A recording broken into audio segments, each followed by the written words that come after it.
اس مسئلہ کو سماعت کریں گے کہ شریعت مطہرہ میں وراثت کے احکام کیا ہیں۔ کل ہم نے احکام الجنائز سماعت کیے۔ کسی شخص کے مرنے کے بعد اس کے جو معمولات ہیں، جو چیزیں ہم پر لازم ہیں، اس کی ادائیگی کے حوالے سے گفتگو ہوئی۔ آج وراثت پہ بات ہوگی۔ گرامی کے حضرات، جب کوئی شخص دنیا سے چلا جاتا ہے، اس کے مرنے کے بعد اس کے مال سے 4 طرح کے حقوق متعلق ہوتے ہیں۔ سب سے پہلے اس کے دنیا سے جانے کے بعد اس کے مال میں سے اس کی تجہیز و تکفین کا اہتمام کیا جائے گا۔ اگر یہ کام اولاد کرے یا کوئی رشتہ دار کر دیں تو فابہا، بہت اچھا ہے، نہیں تو جو فوت ہوا ہے اس کے مال میں سے کفن دفن کا جتنا خرچہ ہے اس میں سے ادا کیا جائے گا۔ چونکہ کسی کے فوت ہونے کے بعد اب اس کے مال میں کوئی شخص اپنی مرضی سے یا اپنی طرف سے تصرف نہیں کر سکتا۔ اس کے خرچ کرنے میں جو شریعت کے پیرامیٹرز ہیں، جو شریعت کے اصول اور قواعد و ضوابط ہیں، ان کا خیال رکھا جاتا ہے۔ اس لیے تجہیز و تکفین پہلا مرحلہ ہوتا ہے۔ اس میں نہ تو اسراف ہوگا اور نہ ہی کمی ہوگی۔ اس کے لیے ایک مناسب کفن کا اہتمام کیا جائے گا، اور اگر قبر کے لیے پیسے ادا کیے جاتے ہوں تو وہاں پیسے ادا کیے جائیں گے، اسی کے مال میں سے تجہیز و تکفین ہوگی۔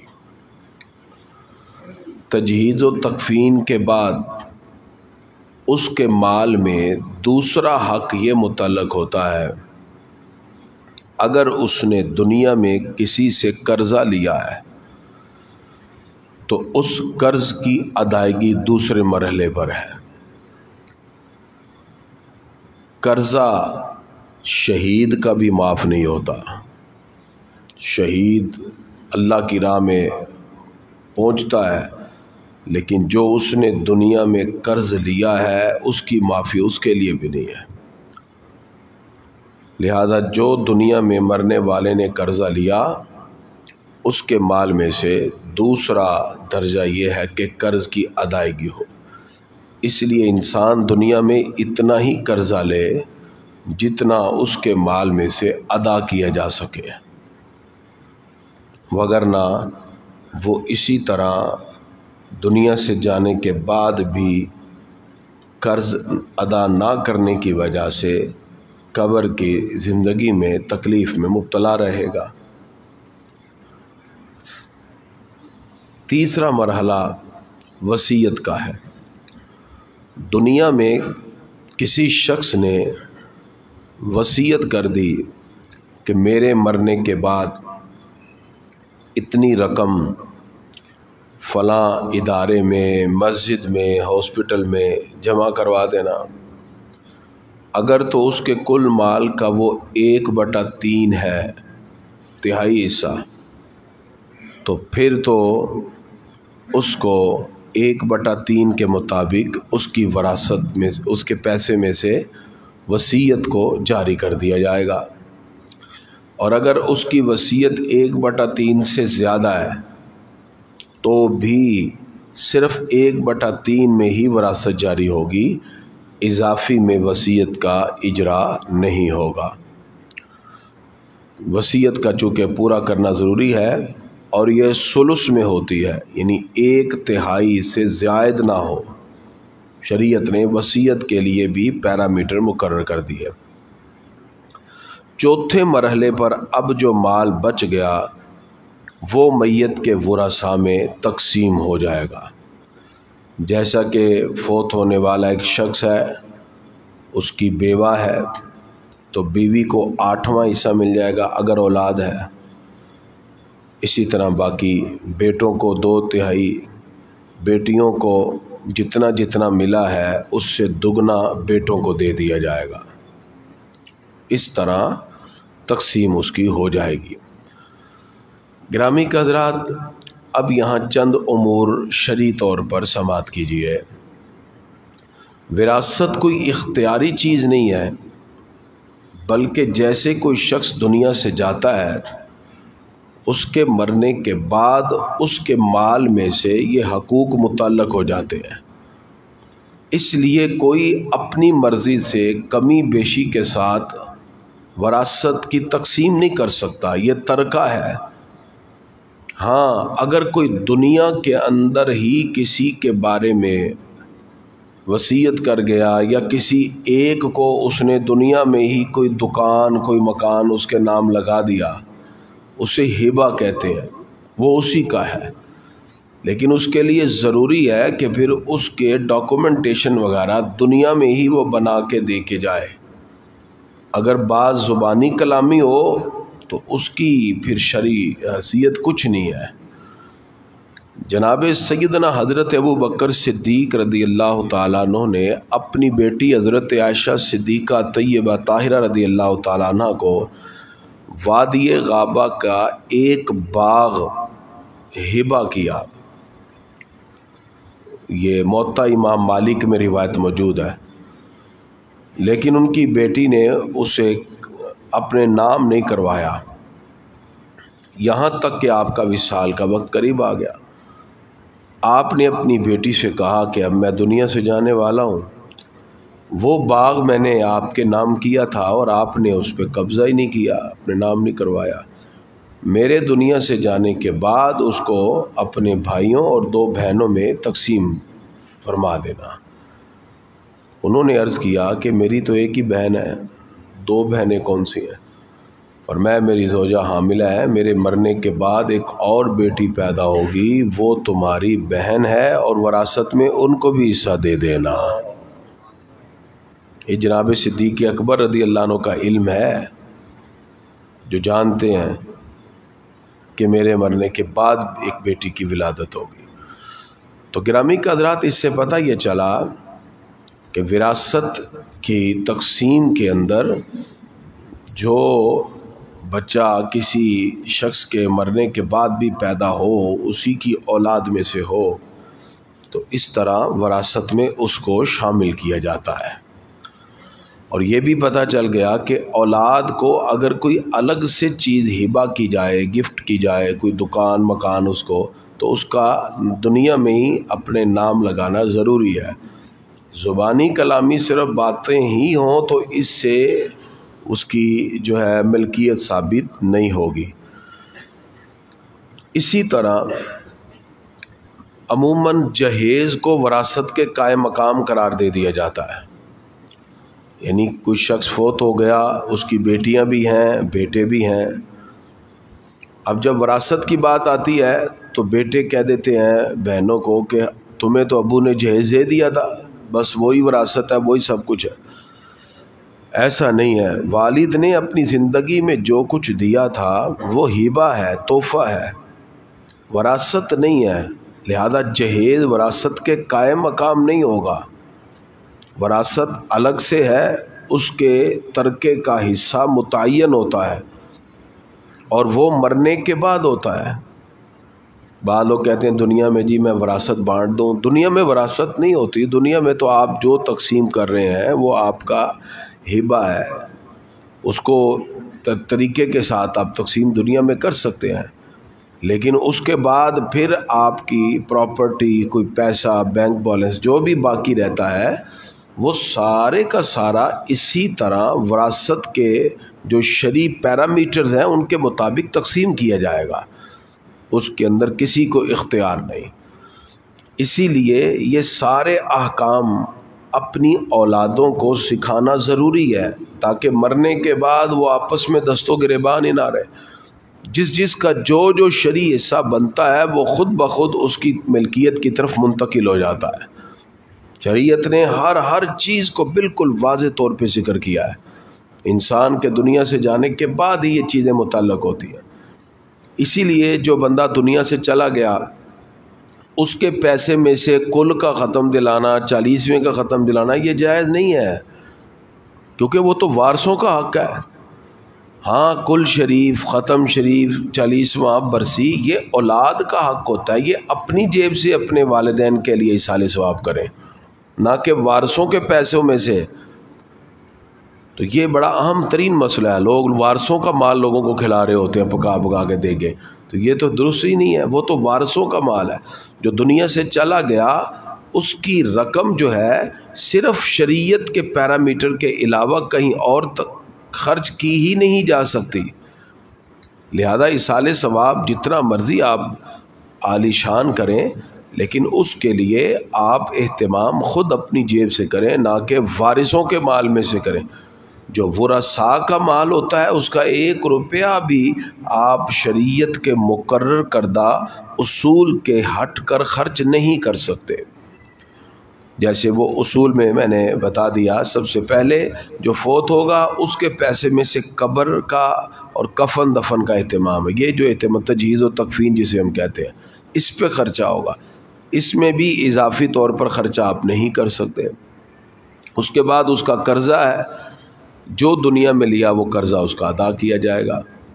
دنیا میں اگر کوئی اس کا دنیاوی لوگوں کے ساتھ معاملہ رہا، یا کوئی اللہ رب العزت کی طرف سے مقرر کردہ اس کی کوئی زکوٰۃ کا حصہ بھی رہتا تھا، کوئی اور اس طرح، یہ بھی قرض ادا کرنا ضروری ہوتے ہیں، یہ ادا کیے جائیں گے۔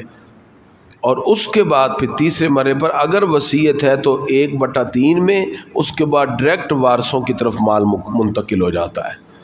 اس کے علاوہ آپ اپنے طور پر یا اپنے تئیں کسی چیز میں کمی بیشی اضافہ وغیرہ نہیں کر سکتے۔ اب بیوی جو ہے اس کو اولاد کی موجودگی کی صورت میں بیوہ کو جائیداد کا 8واں حصہ ملتا ہے۔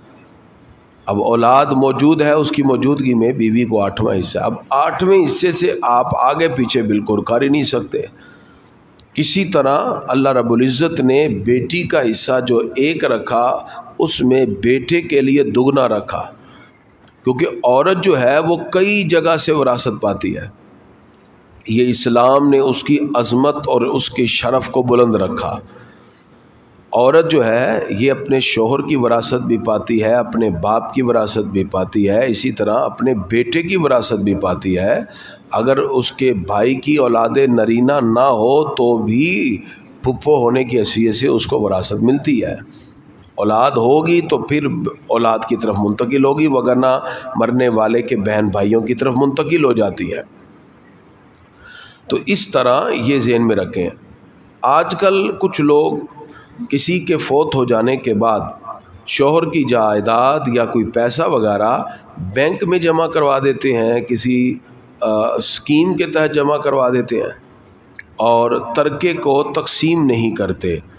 تو یہ بات بھی ذہن میں رکھیں کہ اگر تو شوہر نے اپنی ساری جائیداد کسی ایک کے جیسے بیوی کے حوالے کر دی کہ آپ اس کو میرے مرنے کے بعد جیسے چاہیں یا اولاد کے لیے، تو پھر چونکہ اس نے اس کے نام کر دی، اب بیوی جو ہے اگر چاہے کہ بچے چھوٹے ہیں یا وہ پھر اسے کسی ایسی جگہ جیسے اسلامی بینکاری ہے جہاں نفع اور نقصان کے ساتھ پروفٹ ملتا ہے، اس جگہ رکھے تو درست ہے۔ اور اگر اس نے مرنے والے نے بیوی کے سپرد ساری جائیداد نہیں کی بلکہ وہ فوت ہو گیا، اب یہ وراثت ہے، اب اس کو اپنی مرضی کے ساتھ کوئی ایک شخص اس طرح نہیں رکھ سکتا، کیونکہ وراثت خود بخود لوگوں کی طرف منتقل ہو جاتی ہے جو اس کے شرعی طور پر حقدار ہوتے ہیں۔ اور شرعی طور پر جو حقدار ہوتے ہیں وہ کسی کے بنانے سے نہیں بنتے، وہ شریعت مطہرہ نے اس کو اسی طرح متعین کر دیا۔ اسی طرح جیسے ایک مرد کی وراثت تقسیم ہوتی ہے، ایسے ہی ایک عورت کی وراثت بھی تقسیم ہوتی ہے۔ لہذا اگر کوئی خاتون دنیا سے گئی، اس کا جہیز ہے یا اس کی جائیداد ہے، اس کے زیورات ہیں، یہ سارے کے سارے ترکہ میں شامل ہو جائیں گے وراثت میں۔ اسی طرح اب اس وراثت کی بھی تقسیم ہوگی۔ لہذا یہ مسئلہ بھی ذہن نشین ہونا چاہیے کہ صرف مرد کی ہی وراثت نہیں، عورت کی بھی وراثت تقسیم ہوتی ہے۔ اس میں بھی اگر کوئی کسی کو کوئی چیز دینا چاہتا ہے تو دنیا کے اندر سب کے سامنے کلیئر کرے۔ بہت سے مسائل ہمارے سامنے آتے ہیں۔ ایک خاتون دنیا سے گئی، ایک بیٹی کہتی ہے جی یہ 4 کڑے سونے کے امی نے مجھے دے دیے تھے۔ بھئی کس طرح دے دیے تھے، کس کے سامنے دیے ہیں؟ نہ کوئی گواہ ہے نہ کوئی ہے۔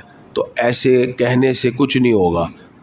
اگر ایسی بات ہے تو پھر سارے وارثوں کو بلا کے والدہ بتائے کہ یہ میں اپنی ایک بیٹی کو دے رہی ہوں، تو پھر ہے۔ اسی طرح دنیا میں ہمیں ہر چیزوں کی ملکیت واضح کر دینی چاہیے۔ یہ مسئلہ ہمارے محلے میں ہی پیش آیا ہے۔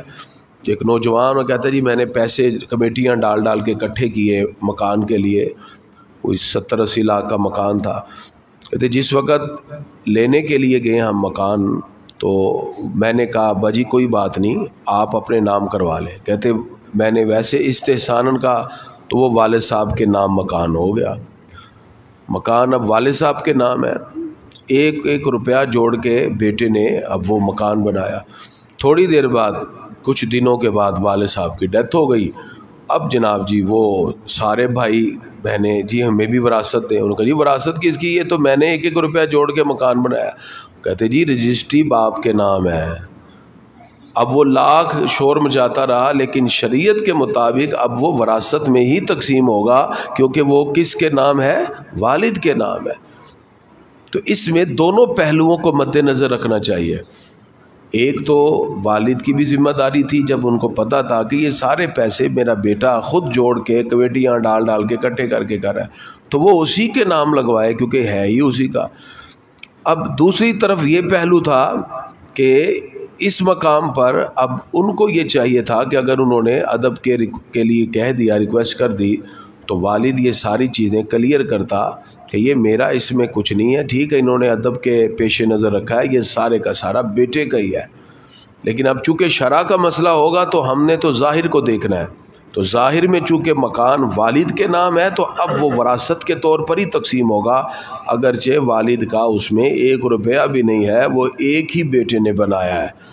تو یہ مسئلہ بھی ذہن نشین ہونا چاہیے۔ اصل پرابلم یہ ہوتی ہے جس وقت ہم دنیا کے اندر چیزوں کی ملکیت کو ظاہر نہیں کرتے، یعنی زکوٰۃ کا معاملہ ہو یا کوئی معاملہ ہو، تو لوگ جب سوال پوچھتے ہیں تو اس میں ہم ان سے یہ سوال کرتے ہیں جیسے زیور ہے تو کس کی ملکیت ہے؟ وہ کہتے ہیں جی بس گھر میں رکھا ہوا ہے، جی بس ملکیت کا کیا کہنا؟ بھائی نہیں، ایسے تو نہیں، یہ پتہ ہونا چاہیے یہ کس کا ہے۔ اگر یہ والدہ کی ملکیت ہے تو والدہ کی وراثت بنے گا، تو پھر تو والد کے فوت ہونے سے کوئی مسئلہ ہی نہیں ہے، کیونکہ والد کی وراثت جب ہے وہ والد کی تقسیم ہوگی، اور جب والدہ فوت ہوں گی تو پھر والدہ کی وراثت تقسیم ہوگی، ٹھیک ہے نا۔ تو ملکیت کو واضح کر لینا چاہیے ہر چیز کو، اور اس میں کوئی ایسی بات نہیں ہے۔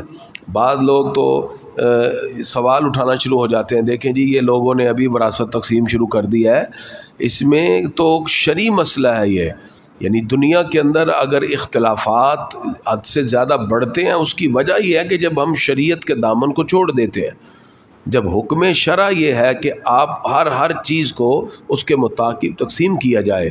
اللہ تعالیٰ نے قرآن مجید میں ارشاد فرمایا یوصیکم اللہ فی اولادکم، اللہ تمہیں وصیت کرتا ہے تمہاری اولاد کے بارے میں، للذکر مثل حظ الانثیین، مرد کے لیے عورت سے دگنا حصہ ہے، اور آگے اللہ تعالیٰ نے اس کی تفصیل احکام بھی ذکر فرما دیے۔ لہذا اسی طرح یہ مسئلہ بھی ذہن نشین ہونا چاہیے۔ ایک اور معاملہ ہمارے معاشرے میں آگ کا معاملہ چلتا ہے، یعنی باپ یا ماں اپنے کسی بیٹے کو آگ کر دیتی ہے کہ یہ میراث سے محروم ہے۔ شریعت میں تو اس کی کوئی حیثیت نہیں، عرف میں اس کو آگ کہتے ہیں۔ اب یاد رکھیے کہ کوئی بھی شخص جس کی اولاد ہے وہ شرعی طور پر کسی کو محروم نہیں کر سکتا اپنی اولاد کو۔ ہاں اس وقت آگ ہوگا کہ جب بیٹا اپنے باپ کو مار دے تو پھر وراثت سے محروم ہے، یا نعوذ باللہ بیٹا مرتد ہو جائے، قادیانی ہو گیا، کوئی اور اس نے دی، تو اب وہ مرتد ہو گیا ہے، اب اس کی وراثت جو باپ کی وہ بیٹے کو نہیں ملے گی۔ یہ تو اصول ہیں کہ اس صورت میں ویسے ہی ایک باپ ہے اپنے بیٹے سے ناراض ہے لیکن بیٹا مسلمان ہی ہے، تو اب اس صورت میں قانون اگرچہ ہے آگ کرنے کا یہ حکومتی سطح پہ، لیکن شریعت کے اندر آگ کا کوئی بھی تصور نہیں ہے، وراثت اسے ملے گی، وہ محروم نہیں ہوگا۔ ٹھیک ہے، یہ پچھلے دنوں بڑا مسئلہ چلا رہا، کوئی تقریباً 20-25 دنوں آتے رہے ہیں جی، دماغ ہی کھایا۔ میں نے کہا جی دیکھیں جب شریعت نے نہیں جی وہ بیٹا الگ ہو گیا تھا جی، اینو کیوں وراثت دینی ہے سی؟ بھئی الگ ہو جانا اس سے وراثت تھوڑی محرومی ہوتی ہے۔ یعنی یہ مسئلہ یہی علاقے میں پیش آیا تھا، تو کافی عرصے تک ان کو سمجھانے میں لگا کبھی شریعت میں جب وراثت کا حق دیا ہے تو ہے، اس میں یہ نہیں کہا جائے گا، ٹھیک ہے نا۔ اگر باقی ورثاء ایک کے حق میں ڈینائی کر دیں، یہ بھی ایک مسئلہ پیش آیا۔ ایک چھوٹی بہن تھی ان کی، تو وہ 3 بھائی تھے، ایک باہر تھے سعودیہ میں، اور اس طرح مسئلہ آ گیا تھے۔ میں نے کہا جی کیسے نہیں جی، وہ ایک بھائی نے کہا سارے پیسے ان کو دے دیں، تو میں کہا ایسے نہیں، جب تک سارے وارث اس میں راضی نہ ہوں۔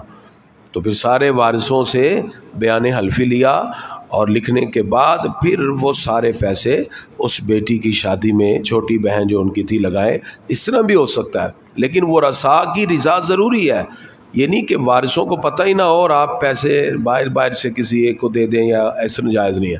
تو سارے وارثوں نے اس کے اوپر سین انگوٹھے کیے، بیان حلفی ہو گیا کہ ہم نے اپنے اپنے حق کو چھوڑا، دستبرداری کر لی، تو پھر وہ ایک بہن کو دیے جا سکتے ہیں۔ اس طرح تو وراثت کا مسئلہ چونکہ بڑا ڈیٹیل طلب ہے، میں نے کوشش کی اس کو مختصر سے وقت میں آپ کے سامنے پیش کیا جائے۔ اس کے ساتھ ساتھ آج بڑھتے ہوئے بہت سے معاملات اور فتن میں ایک مسئلہ 2 دن سے